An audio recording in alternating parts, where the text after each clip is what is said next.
Welcome back to Transitioning to Adulthood. And we have a really special episode for you today about going beyond the cliff. I want to talk a little bit about, getting your teenage or your young adult, severely autistic kiddo out of the house and into a life. And we're going to talk about this from the Austin, Texas area perspective in particular, which is where I'm located, and discuss, recreational and work options for your autistic teen, your young adult. These episodes are really for parents, who are navigating this wild, this wonderful, and this often scary world of raising that severely autistic, teen, and, worry about what happens when they get out of school. And I'm Mike, and I'm on that same journey with you. I have a 35-year-old severely autistic son, nonverbal, has seizures, pica behavior, aggressive behavior, all those kinds of things. And we've been doing this for 35 years. So we sort of have gone through this, down the same path you have, or maybe we're even a little bit further along. You want to share some of those stories with you. And so what I want to talk about today, the mindset I want to put you in, is that moment when the school bus you're used to coming by your door stops coming, right? The IEPs end, and you're sort of left standing at this big canyon, this precipice of like, what's going to come next? School's over. What now? And so I want to start with a story that actually happened to me about 15 years ago. So it was one of those mornings where nothing was going right. Michael, who at the time was about 20 years old, gotten up, wet his bed again. I had to take his awful, ugly diaper out. He was on the toilet, wet. God, some of the urine got on the floor, peed on his pants. Geez, I had to get his pants off and put a new pair of pants on him. And I just was not having a good day, right? And my patience is about as big as that of a gnat. So my wife always steps in and always does all the hard lifting because I just don't have the temperament. That's my excuse anyway. I know I'm not a very good dad, but that's my excuse. At least it was 15 years ago for letting her do all the heavy lifting. So anyway, getting ready for school, I decided I need a break. I'm going to bike down to Town Lake and go for a jog. So hopped on my bike, did the Shoal Creek Trail thing down to Town Lake, biked to the trailhead underneath Mopac Bridge, parked my bike there, had a great jog. So I'm coming back, on my bike, turning into the crosswalk, and a car just blew through the crosswalk. And it happened so fast. 1 second I was sort of turning into the crosswalk, and the next second I was flat on my back on the pavement. I couldn't feel my shoulder. I wasn't even sure how badly banged up I was. I slowly got up. My bike, it was a bit beat up, but it still worked. This teenage driver from Austin High School right down the street, ran back. Oh my God, are you okay? Are you okay? Are you okay? And I waved him off and I said, yeah, I'm okay. But hey, man, next time pay attention to the crosswalk signs, right? Because next time, you could kill somebody. Quite frankly, I could have been killed. So I waved him off and all I could think about was, I got to get home today. I got to get home today. And so on that slow ride home, when the adrenaline was wearing off and I started realizing I was a lot sore, and a lot more beat up than I actually thought I was, it hit me. And it wasn't the wet diaper. It wasn't all the frustration that morning. It wasn't having to change his pants. It wasn't the fact that the IEPs were going to stop pretty darn soon. Just the exhaustion of being a parent, of a young adult. What hit me was the fragility of it all. What if I hadn't been able to go home after that accident? And that's the question I think we all wrestle with. It's that quiet terror, it almost lives in the back of our minds every day. What happens when I can't take care of my severely autistic, my son or daughter with multiple intellectual development disabilities? And that's the cliff. And that's what I want to talk about today, is how we bridge that cliff. And it can be gut-wrenching, right? All these services stop right after high school. And the future's uncertain. And it's what keeps us up, at night, at 2 a.m. You're up there with ChatGPT or Gemini or Claude, whatever AI is your favorite, maybe even Google if you're old-fashioned like I am. And you ask questions like, well, what happens to my severely autistic adult when the caregivers are gone, when mom and dad can't take care of them anymore? What are my options? Are there any group homes in the Austin area that can actually cater the greater Austin area or your area, your city, your community to my child? And what about vocations? What about supported employment? What opportunities are available? These are scary questions, and even as good as AI is, it often can't answer them, at least not to your satisfaction or my satisfaction. But planning is critical, right?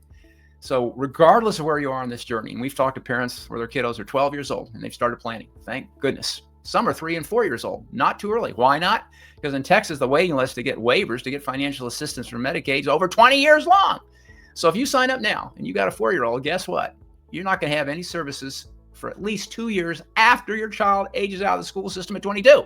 So it's not too early to start planning. And if your child's 18, 19, 20-year-old, go ahead and start planning, right? Because a plan will help. There's data that a plan lessens the daily burden of caregiving. It lessens that constant nagging worry about the future. You're just going to be less stressed.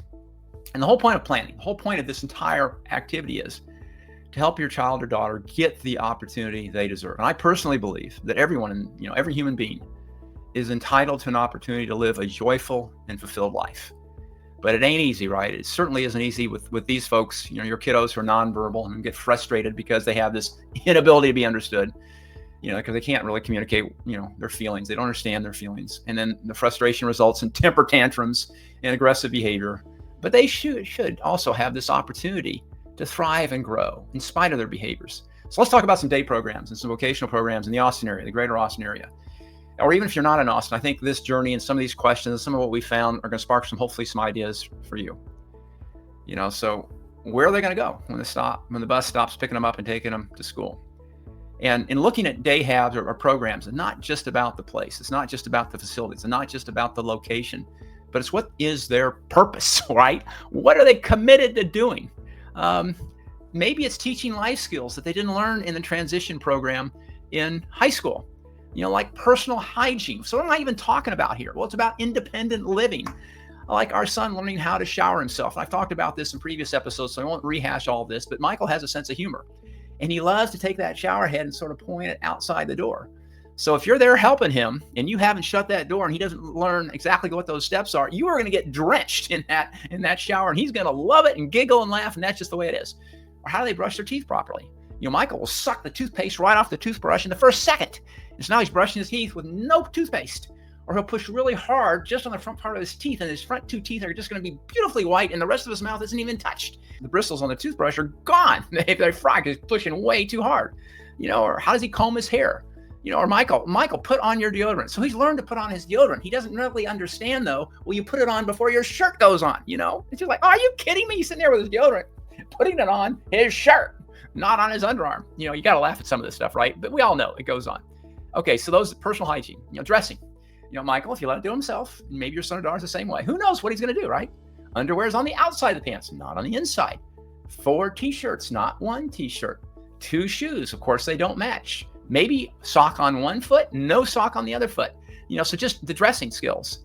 And then the laundry skills. Our LG washing machine makes a tone when you turn it on. Ding, ding, ding, ding. Well, Michael loves that. So he'll hit the on button, ding, ding, ding, ding. And then he'll hit it again. And it goes ding, ding, ding, ding. And he'll sit there and just constantly hit ding, ding, ding, ding, ding, ding, ding, ding, ding, ding, ding, ding, ding, ding. It's like, just leave the button alone and hit start, right? It's like, oh my goodness, we don't want to spend 10 minutes in the laundry room playing music on the washing machine, right? So it's these kind of skills. So does the program teach life skills? And whatever program you find, besides teaching life skills at whatever level you're at, do they get your kiddos out into the community, right? You don't want them inside all day, sitting at a table all day with no physical activity. For this population, and for me personally, that doesn't serve me very well. I need to get up and move and do things, right? And so does probably your son or daughter. And it's more than just giving community service, community integration, lip service. It's about a program that offers the right kind of life, not just a location, not just something that's convenient. So maybe you ask questions like, do your members go out on outings? Great. How many outings? Where do they go? What do they do? What do they learn? Are there some participants? Are there some of your members that maybe never leave the site? These really give you a good indication as to what's going on. In Austin, Texas, we couldn't find a program that would accept our son. A lot of the parents we know had their kiddos kicked out of programs. They said, oh yeah, we can handle your kiddo. Part of our challenge and part of what we ended up having to found our own program called John 13, the J13 program. Our guys and gals get out in the community every single day and not to the same place. And we've had our crew scout venues, and there are all kinds of cool places in Austin that they can go. And I want to share some of these specific locations, show notes. There'll be links to these places so you can actually click on the links and see where these are. They're free, and in some cases there's a nominal charge. But in your community, this hopefully will give you some ideas too. So up in Round Rock, Texas, which is just north of Austin, there's something called Play for Abilities Park. Great place. It's sensory friendly. They're outdoors. So, if your kids are sensitive to noise, they're outdoors, the noise tends to dissipate. You can enjoy the air. You get them out there in the morning before it gets too hot if this is the summer, and they're just going to have a great, great time. If you're looking for someplace indoors, the Adaptive Climbing Crux Gym in Pflugerville, brand new facility, opened up at the beginning of the year, so it's not even a year long. inside, air conditioned, and they can climb 60-foot walls, 60 feet walls inside. And you may think your kiddo isn't going to be into that. Trust me, we have seen miracles occur in this environment, not just with our own son, but with lots of others. Healing with horses is another venue we've gone to, which is really fun. Now, you would think mucking out a horse stall is probably not the ideal activity, but some of the guys love it. They just think it's so much fun, and they get to, take the wheelbarrow and take all the soiled hay out and dump it out, or they carry the new bales of hay and they get to put it all around the stall, and they get to pet the animals. And there's something calming and peaceful about petting a horse. I don't quite understand, but you can see it, when they do it. Or outdoor pools. In Austin, there are a zillion options. You've got the Givens pool. You have all kinds of city pools. You have Deep Eddy, and I believe Deep Eddy is spring fed, and they replenish the water every night. So you're getting fresh water that doesn't have all that chlorine and junk in it every day. Now, it's cold. It's going to wake you up, even on a hot August day, in the summer. And I'm taping this in August. You can see my UT, my University of Texas Longhorn shirt on. The kids are coming back to college this week, and it's about 100 degrees outside. So, going to a Deep Eddy or a Barton Springs pool where the water is about 68, 70 degrees year round are great outings for these kids. They get to splash, they get to play, do some swimming, with someone right there next to them with a life jacket on, if you're concerned about that. And it's these activities that are mentally stimulating. They arouse curiosity. They wear you out physically. The Altitude trampoline park we've gone to, it's inside. You're jumping up and down on trampoline. So think about all the stimulation there. They're learning how to balance themselves. Sometimes they can't balance themselves at all. Who cares? They're having fun. They're bouncing with friends. They're bouncing by themselves. They're bouncing with a colleague. But they're bouncing, and they're doing something that they maybe aren't used to. The Umlauf Sculpture Garden here in Austin, it has outdoor trails, it has ponds, it has fountains. It's a very therapeutic, calming environment where the kids are just going to relax and breathe and enjoy life. Indoors, the Thinkery.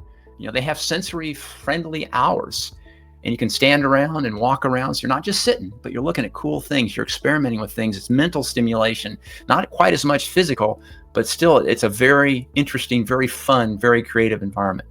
Other venues, Boggy Creek Farms, Uncle Buck's Fish Bowling, again up in Round Rock, where you go into this place and it's like you're in a giant aquarium. It's amazing. You get your bowling ball out of a shark's mouth. Talk about something that's going to stimulate. It's like, whoa, what's this all about? Another place that we've gone to recently is Morgan's Wonderland down in San Antonio. Now that's a pretty good drive, an hour and 15-minute drive or so, but a lot of fun. And they're set up, with all kinds of outdoor activities, rides, water park kind of thing for the kids. And then, of course, back to Zilker Park, one of, I think, Austin's favorite venues for just about everybody. Lots of green. We have squirt gun fights down there. Now, some of these squirt guns, I'm used to the squirt guns, that were just these little pistols. No. You give some of these guys a bazooka squirt gun or a machine gun squirt gun where they're pumping the water and they nail you, and it's like getting doused with a garden hose. You're going to be, again, soaking wet, but it's so much fun, and everybody's having a great time. And so what do they learn from all this, right? Well, they learn how to act in public, when they're frustrated. A lot of these guys are nonverbal. They can't necessarily communicate that well. But when they see their peers acting a certain way, it mitigates their behavior. And all of a sudden there's less screaming, and they learn to wait quietly, believe it or not, quietly for their turn. And they have fun with one another. They jostle one another. Or Michael has an iPad. One of his buddies will take his iPad, and they'll joke. And Michael just thinks it's hilarious. He'll say something. And the guy that's more verbal, thinks this is hilarious too. And so you'll see all kinds of communications that's very age appropriate for a bunch of 20-something-year-olds getting together, jostling, having fun, joking, even though they can't talk. Vocational skills, all kinds of cleaning cubbies, mopping floors, washing windows, restocking beverage coolers, spraying and wiping down gym equipment at Gregory Gym on the UT campus, greeting people entering or exiting. The TWC, the Texas Workforce Commission, I mentioned this in the past episode, said our son was unemployable. Not a chance. They also gave that same quick diagnosis for one of his buddies. Well, guess what? They both got part-time jobs at Crux Climbing Center cleaning, and they both get paid more than minimum wage, right? Now, the way this works is really cool because we're mixing work with play, recreation with vocation. So his buddy will put one little itty bitty spot of cleaning fluid on a big rag, which isn't enough, of course. Michael just douses it all over. Michael, though, can't reach very high. He's got curved spine, so it's hard for him to reach real high and clean a tall window. His buddy loves to do that. His buddy will even take a stick and go all the way up the window, right? So what a great team. Michael will saturate the cloth. His buddy will put it on the stick and clean way up high, while Michael takes another cloth that he's saturated and clean the bottom part of the window. So together, they get the window totally clean, whereas each one individually probably would not do a very good job at doing that. So that's a little bit about what's available in Austin, Texas, what to look for if you're not in Austin in a day program. But the keys are getting out in the community, with the right mentality for the program, that we're going to get out every day. We're going to make sure that they have fun. We're going to make sure that they're also learning. We're going to mix the environments up to keep that curiosity going. We're going to wear them out with physical activities, but also with mental stimulation. So next week, we'll continue this discussion, but just wanted to share a little bit about what we're doing at J13 here in Austin, Texas. Thanks.